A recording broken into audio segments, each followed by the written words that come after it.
virtual roundtable series where we look at different topics relating to wellbeing in the workplace. Today, I'm delighted to welcome Shirley Haines and Sarah O'Brien to the table to talk about the wellbeing journey at AmcoGiffen, a company that provides construction and engineering services across large infrastructure projects in the rail and energy sectors, as well as flood defence and waterways. Shirley is the HR director and Sarah is an HR advisor working closely with Shirley. Hi, Shirley and Sarah. It's really great to have you here. Hi, thank you. We've had the privilege at SuperWellness to be involved in this journey over the past 18 months at AmcoGiffen, as we've rolled out the Nutrition Challenge across 3 of the sites. And actually today we also have Aileen Smith. Hi, Aileen. Hi, everybody. Aileen was part of the project team who delivered the project for AmcoGiffen. But today is really about looking at the whole picture, from the role of mental health to the key success factors for a wellbeing programme. So I just really want to start with a question for Shirley. So Shirley, in your role, you look after a UK-wide team of 1,000 people across 10 main offices plus additional sites. You support a diverse workforce who are office and site-based, often travelling, working away from home, shift working across the country. So what's your take on the role of wellbeing in the construction industry? Okay, first of all, thank you very much for the invite. Okay, so my take on it is that our industry as a whole, it's predominantly male-dominated. It's actually, we have an ageing workforce, not only in our industry, but within the UK as well. And well-being is an important offering. People are actually living longer, and as a result of removal of the default retirement age, they're also working longer. In order that, you know, we keep the skills that we need and we keep people safe and we keep them in good health, I think we also have a duty of care to actually help and aid with the health and well-being of our employees within the company. Yeah, fantastic. And so can you talk us through a little bit the journey of wellbeing that you've been through at AmcoGiffen over the last few years? Okay, so we recognised along with the mental health that well-being is absolutely really an integral part, and you know, what could we actually do to help our workforce, and it was looking at different things that we could do. In order, it's a cliche, but in order to be an employer of choice for people to come and work with us, for people to stay with us, we've got to have something that's absolutely unique in our offering. These days, and in this day and age, it's not just about, you know, how much money that you're going to pay people, which is an important factor, but it's also about what else is the offering other than the, you know, the traditional salary, traditional other benefits that we actually offer to people. So it was actually having a look at what our offering could be. And again, from a company point of view, is to actually keep people and retain those skilled people within the business, hence the reason for looking at the programme. Excellent. Yeah, and I think what you mentioned, it really resonates with the millennial kind of... Oh, absolutely, you know. There has actually been some, and I can't quite recall where, but there has been some recent research where traditionally the older population would work 12, 13-hour days. Millennials aren't prepared to do that. Millennials want a work-life balance. Yeah. And again, that work-life balance, along with the wellbeing offering, is what helps to retain employees hopefully within our company. Yeah, there's definitely been a lot of changes there. And so what have you done on the mental health side of things? Because I know that's obviously a big topic in the construction industry. Can you talk us through the initiatives you've taken there? Okay, so in terms of this, we now have 40 mental health first aiders. And again, we put it out to the workforce. We have a predominantly male workforce. In actual fact, only 14% of our workforce are females. So we actually put it out there to ask for volunteers.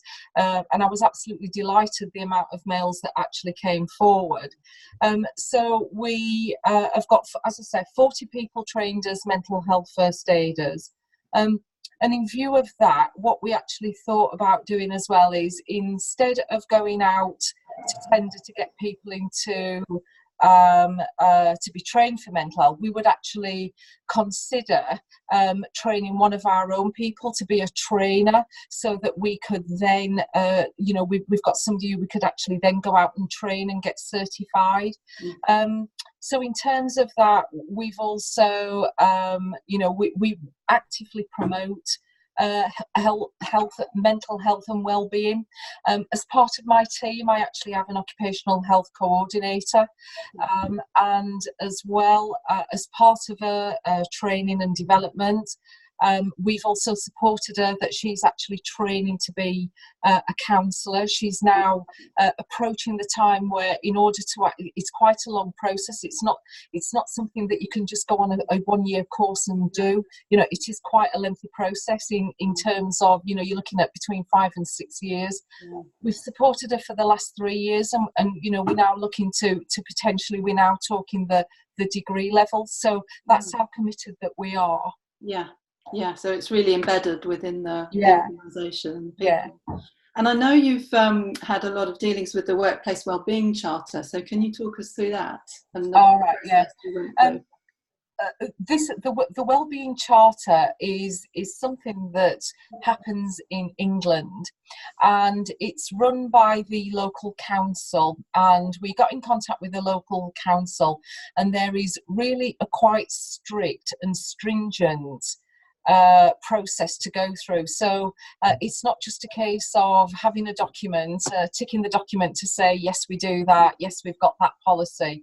What we actually had is, we had workplace assessments from the council to come in and have a look at what we'd actually said that that we do. We then had to provide evidence to support this, but then to take it that step further, the councillors actually went out to the workforce and had several focus groups without us being there, up and down the country, and actually asked them questions in terms of what we'd said, and then as a result of that, we were awarded the Gold Charter. There were some things that we had to do in terms of, one of the things that was identified to us was nutrition. And as a result of that, hence the reason why we have absolutely collaborated and partnered with SuperWellness to bring nutrition into the workplace, which has worked extremely well. Yeah, and we're so pleased, because nutrition's often a really untapped area of well-being. Oh, absolutely. Yeah, and how do you, what would you say that education on a healthy lifestyle and on nutrition, what impact has that had on your workforce? Well, initially, when we first introduced the programme, people, I think, initially thought that it was like a traditional diet club. And obviously the workforce, we've had quite a lot of people go through this program now, and when they come along and we say it is not a traditional nightclub, nightclub, did I say nightclub? It's not a traditional diet club. The ladies who come in, your team who come in, these are trained nutritionists, and they are there to educate you, and they are not there to tell you what you can and what you can't eat. They cover a variety of topics. The topics each month, on the sleep, on the well-being, on good foods to eat, and dispel some of those myths that, you know, people have in terms of what people, you know, think, oh, you can't eat that, you know. As an example, the eating nuts has got quite a lot of nutritional nutrition for people to have and give energy and protein. That one of the biggest things that we have seen an increase in is the sleep. It's really, really important. For someone who sleeps really well, I don't have a problem with that. However, somebody who doesn't, that can have such a debilitating effect. In some recent reports that we've just recently received on what as we've rang the programme out recently, we found that in one area alone, the sleep has increased by 40%, which is a phenomenal increase. And it's just, you know, where the ladies of your team have actually come in and given some education piece on what they can do to improve. And that's been absolutely an amazing result. Yeah, I think it's the best result we've ever had on that sleep topic. And it just shows the commitment, I think, that participants, you know, put into the programme, really. And so just coming back to the sort of nuts and bolts of the programme itself, and this might be a question for you, Sarah. Yeah. What would you say really influenced the success of the programme? What were the factors that made it work? I think the first factor initially was probably the buy-in from senior management. They really drove it and supported the programme, which got, you know, employees interested. I myself sort of championed the programme from a company point of view, so I attended all of the sessions, you know, got people interested in the sessions, you know, really spread the word about, you know, the benefits of the nutrition challenge and the feedback that we'd received, and how engaged that people were with the programme. And I think keeping that constant communication, so in between sessions, you know, you'd see people come in and be amazed at what they'd found out, and then they'd go back to the desk and tell the colleagues, and then you'd see them come into a later session. And it was great to see the buzz that it created, not only sort of in the regional teams that we were actually running the programme in, but sort of in the wider company as well. So, you know, we'd be promoting it on social media, you know, showing all the success stories, you know, great achievements that our employees got from it. And then that created a buzz, you know, from up in Scotland, down south as well. So it's been really great to sort of see that. And I just think the working in the teams as well, so they were very mixed teams. So you had office-based people, you had site guys working different shifts, all different ages, and you saw them sort of coming together and really supporting each other as well. You know, we got a lot of groups working closely together and, you know, creating lunchtime club groups. You know, they'd go for a walk at dinner time, they'd share meals with each other, they'd have healthy snacks in the office. You know, they'd really support each other as well, which was really great to see. And some of the results have just been amazing. I remember, you know, there was one of the site guys, you know, he came in and he didn't really know what to expect. He went from eating Monster Munch sandwiches every day to, you know, drinking herbal teas and brown bread and trying nuts. And, you know, we really opened his mind and, you know, really tried to sort of engage with the challenge. And it's been great to see sort of the commitment that people have shown. Yeah, and I think you did a lot to overcome perhaps that initial reticence that some people might have, you know, the idea that maybe nutrition is taking things away or telling them what to do.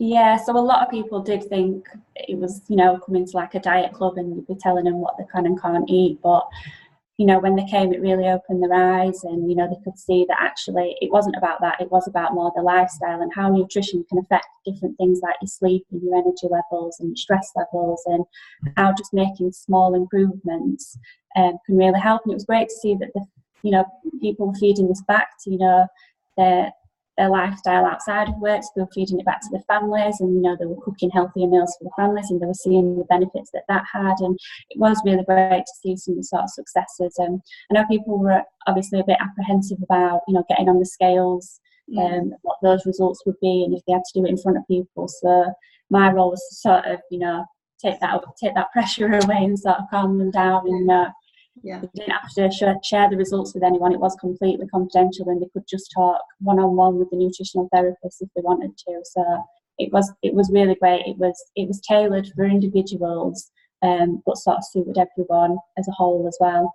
Yeah, and what you said about the groups coming together, and I think that's a really powerful factor, the group dynamic. And it's a competition, but it tends to bring people together more than sort of. It does, and you really saw people spurring each other on and supporting each other, and even outside of the group sessions, people were emailing each other with, and sending pictures of what they've been eating, and giving each other recipe ideas. It was really great to see. Oh, fantastic. One of the comments that I had from the programme that we've recently run out was one of the guys actually came up to me and said that, I didn't really know what to expect. However, just sitting through that, wow, that's absolutely amazing. He said it's one of the best programmes that, AmcoGiffen have run out. And I said to him, how long have you been with us? And he said, I've been with you 5 years. He said, that was just absolutely amazing. And, the enthusiasm that people had was just absolutely fantastic. Yeah, and it's so great to hear that, because it is really going against that preconception of, what nutrition is about, and looking at the positive. So, So what would you say, Shirley, has been the impact for AmcoGiffen as a company, perhaps on a commercial level, beyond the improving health and well-being? So in terms of this, what we have done is that we've been able to, as part of our when we've been tendering for work, there are stringent and strict questions that we have to adhere to, but we also have to produce evidence to say what we do, and this has been absolutely amazing from a people point of view, because when tendering for work now, it's not, companies don't just want to know about, how financially you're going to deliver this work, and obviously timescales. It is all about the people offering and how we treat our people and what we do for our people. So in terms of being able to put as part of a tender process that, putting this in the bid, that this is, quite unique in terms of the fact that other industries, yes, do have mental health first aiders, which is extremely important, but there aren't many companies out there within our industry who actually say, we've actually brought in a qualified professional team of nutritionists to actually enhance our offering. And so in terms of how it has helped the company, it's helped greatly from a people point of view, because it's absolutely out there. And when we, on occasions when we've tendered for work, clients like to interview employees, to actually be able to, for an employee to actually talk about it very naturally. It's quite powerful. So it's been quite a good success for us. Brilliant. And it shows that you're really investing in empowering people long term as well, because that's knowledge that they'll take away with them. Absolutely. Not just in the here and now. Absolutely. I think it's been really great for people to just sort of take an hour out from the day and, think about themselves and their own health and their own well-being. And, health and well-being can easily get pushed to the side in such a busy, fast-paced industry. So it's really great, for us to show the commitment to our employees, that we're encouraging them to, take the time out, think about your own health and well-being, set some goals for yourself, communicate with the people around you, and, we're here to support you and help you improve your health and well-being. And I think that alone creates a lot of goodwill, just the fact that you are investing in that, and you're giving people the time and asking them to prioritise their health. Yeah. As an employer. So final question, what advice would you give to other construction companies looking to roll out a wellbeing programme or build on their wellbeing programme? Okay, so I think that this programme has been absolutely excellent. You tell me where you would personally go out and engage with a professional nutritionist who can educate, guide you and improve the quality of health, well-being. So what I would actually say to people out there is, you invest in first aiders, you invest in mental health first aiders, and if you equate that to a cost per person, then this is no different, and it most definitely is well worth the time and the commitment. And I would welcome, if anybody really wanted to speak to either Sarah or myself, we would quite happily fly the flag for SuperWellness, because the team have been absolutely amazing. The feedback has been fantastic, but also I feel that, one, we are investing in people, and we also, well, I use the royal we, your team have educated us. So absolutely, it is absolutely well worth the investment. Oh, fantastic. Thank you so much. That's so good to hear. Well, thank you ever so much, Shirley and Sarah. It's been a real pleasure interviewing you. And we look forward to speaking to you again soon. Absolutely. Thank you so much for your time. Thank you. Thank you.